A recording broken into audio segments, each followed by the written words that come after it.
Presiden Amerika Serikat Donald Trump menebar sinyal bahwa serangan ke Venezuela pada Sabtu 3 Januari 2026 bisa saja terjadi ke negara-negara lain yang ia targetkan selanjutnya. Dalam wawancara singkat di atas Air Force One, Minggu 4 Januari, Trump menyebut ada 5 negara yang masuk dalam daftar AS. Negara mana saja yang ditarget Trump?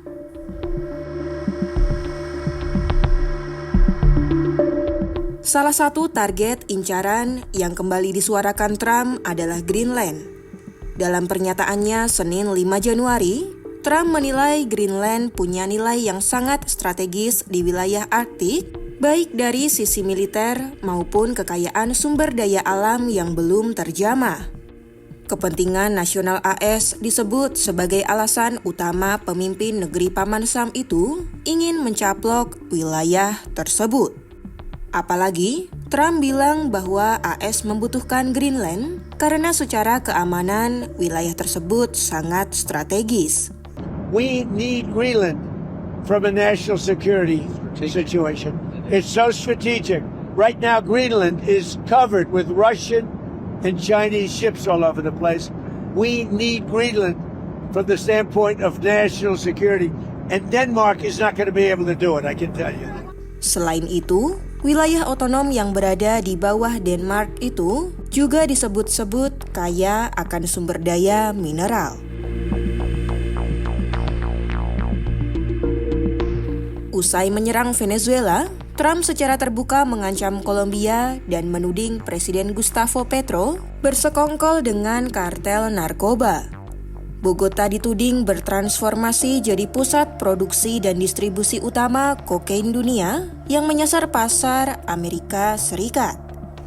Petro lalu dituding sebagai sosok pemimpin yang gila dan bertanggung jawab di balik maraknya perdagangan narkoba ilegal. Mengetahui negaranya sedang dalam target Trump, Petro pun mengatakan dirinya siap angkat senjata jika AS benar-benar melakukan intervensi.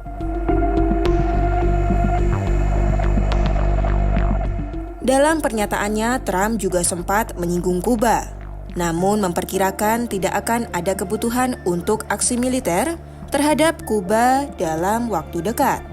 Tapi secara belak-belakan, Trump meyakini bahwa sekutu utama Venezuela akan segera runtuh setelah Presiden Venezuela Nicolas Maduro ditangkap.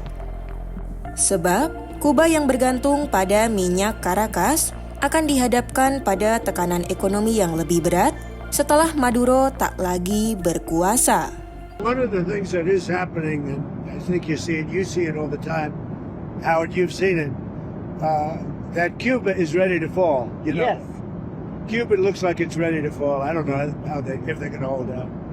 But Cuba now has no income. They got all of their income from Venezuela, from the Venezuelan oil. They're not getting any of it. And Cuba literally is ready to fall. Desakan Trump agar militer AS masuk ke kawasan untuk memberantas kartel narkoba terus menghantui pemerintah Meksiko. And by the way, you have to do something with Mexico. Mexico has to get their act together because they're pouring through Mexico, and we're going to have to do something. We'd love Mexico to do it. They're capable of doing it, but unfortunately the cartels are very strong in Mexico. Pesan Trump tersebut memberi sinyal, jika Presiden Claudia Sheinbaum tak bergerak, Washington akan melakukan sesuatu. Namun permintaan itu mendapat penolakan dari Presiden Sheinbaum yang menegaskan Meksiko bukan milik siapapun. Trump juga menyasar Iran, negara penghasil minyak lain yang kini menghadapi tekanan dari AS terkait protes sipil dan program nuklirnya. Ia memperingatkan Teheran akan mendapat pukulan sangat keras jika lebih banyak demonstran dibunuh oleh pemerintah. Namun Iran juga menunjukkan bahwa mereka tidak gentar dan sudah menyiapkan aksi balasan yang lebih keras jika Trump betul-betul melancarkan aksinya.